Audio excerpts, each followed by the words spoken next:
प्रेम से बोलिए जय माता दी। प्रिय भक्तजनों, आप सभी को गणगौर तीज की हार्दिक शुभकामनाएं। आप सभी का अटल सुहाग बना रहे, माता रानी की कृपा आप सभी पर बरसती रहे।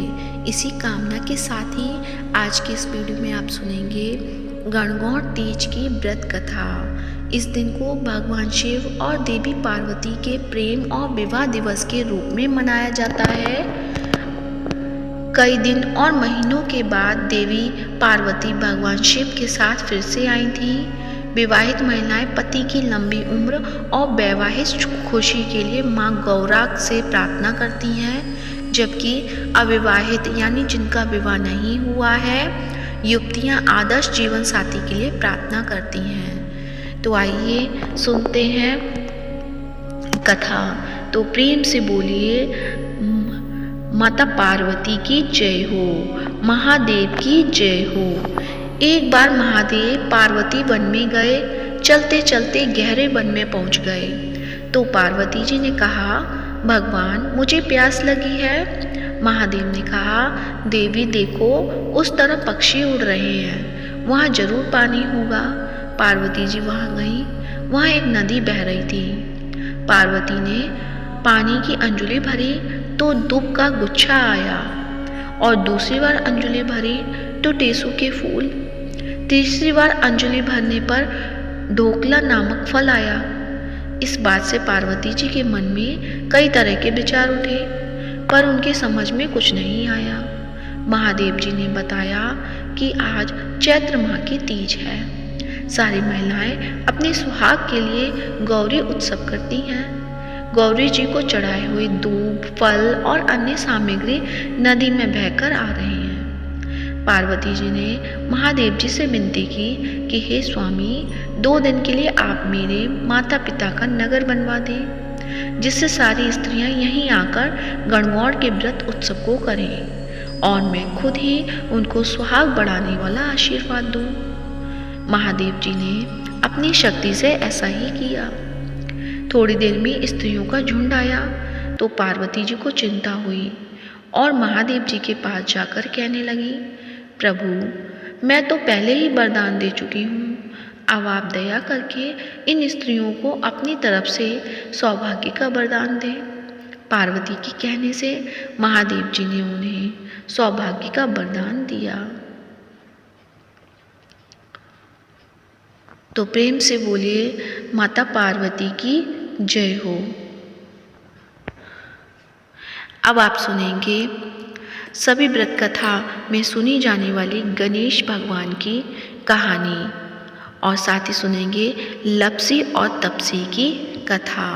यदि इन कथाओं का पाठ किसी भी व्रत कथा के साथ नहीं किया जाए तो हमें हमारी पूजा पाठ का फल प्राप्त नहीं होता।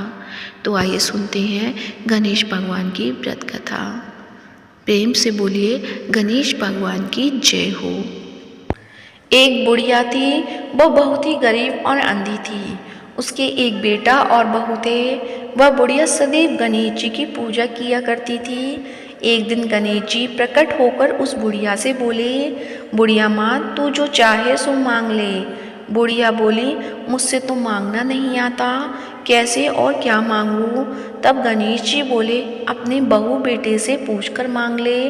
तब बुढ़िया ने अपने बेटे से कहा, गणेश जी कहते हैं तू कुछ मांग ले, बता मैं क्या मांगूं। पुत्र ने कहा, माँ तू धन मांग ले। बहू से पूछा तो बहू ने कहा, नाती मांग ले।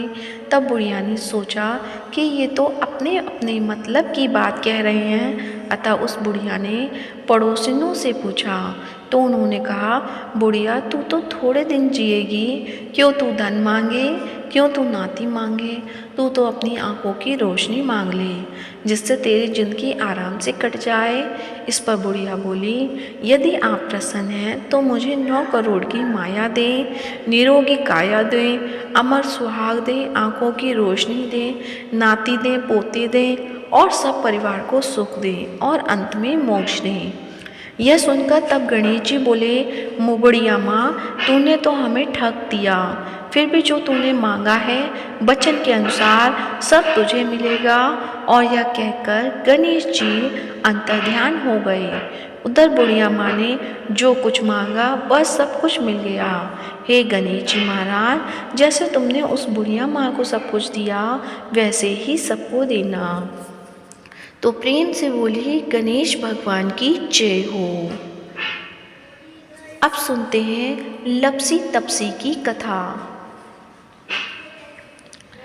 लपसी तपसी की कथा हमें सभी व्रत कथाओं के बाद अवश्य पढ़नी या सुननी चाहिए, जिससे हमारी पूजा पाठ का फल पूरा प्राप्त होता है। तो प्रेम से बोलिए लपसी तपसी की जय हो। एक लपसी था, एक तपसी था। तपसी हमेशा भगवान की तपस्या में लीन रहता था। लपसी रोजाना सवा सेर की लापसी बनाकर भगवान का भोग लगाकर जीम लेता था। एक दिन दोनों लड़ने लगे। तपसी बोला, मैं रोज भगवान की तपस्या करता हूँ इसलिए मैं बड़ा हूँ। लपसी बोला, मैं रोज भगवान की सेवा से लापसी का भोग लगाता हूँ इसलिए मैं बड़ा हूँ।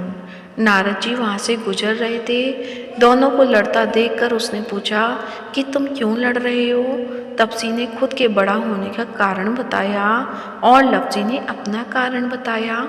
नारद जी बोले, तुम्हारा फैसला मैं कर दूंगा। दूसरे दिन लपसी और तपसी नहाकर अपनी रोज की भक्ति करने आए तो नारद जी ने छुपकर 1.25 करोड़ की एक एक अंगूठी उन दोनों के आगे रख दी। तपसी की नज़र जब अंगूठी पर पड़ी तो उसने चुपचाप अंगूठी उठाकर अपने नीचे दबा ली। लपसी की नज़र अंगूठी पर पड़ी लेकिन उसने ध्यान नहीं दिया। भगवान को भोग लगाकर लापसी खाने लगा। नारद जी सामने आए तो दोनों ने पूछा कि कौन बड़ा। तो नारद जी ने तपसी से खड़ा होने को कहा। वो खड़ा हुआ तो उसके नीचे दबी अंगूठी दिखाई पड़ी। नारद जी ने तपसी से कहा, तपस्या करने के बाद भी तुम्हारी चोरी करने की आदत नहीं गई, इसलिए तपसी बड़ा है और तुम्हें तुम्हारी तपस्या का कोई फल नहीं मिलेगा। तपसी शर्मिंदा होकर माफ़ी मांगने लगा। उसने नारद जी से पूछा, मुझे मेरी तपस्या का फल कैसे मिलेगा। नारद जी ने कहा कि यदि कोई गाय और कुत्ते की रोटी नहीं बनाएगा तो फल तुझे मिलेगा। यदि कोई ब्राह्मण को भोजन करवाकर दक्षिणा नहीं देगा तो फल तुझे मिलेगा।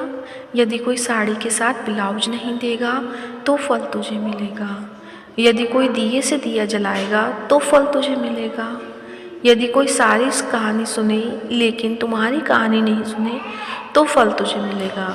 उसी दिन से हर व्रत कथा कहानी के साथ लपसी तपसी की कहानी सुनी और कही जाती है। तो प्रेम से बोलिए लपसी तपसी की जय हो। लपसी तपसी को उनकी पूजा पाठ का फल मिले और हमें हमारी पूजा पाठ का फल मिले। तो ये थी गणगौर माता की व्रत कथा। आज की कथा कैसी लगी कमेंट बॉक्स में अवश्य बताएं। साथ ही इस वीडियो को लाइक करें, शेयर करें और चैनल को सब्सक्राइब करें। धन्यवाद। जय माता दी।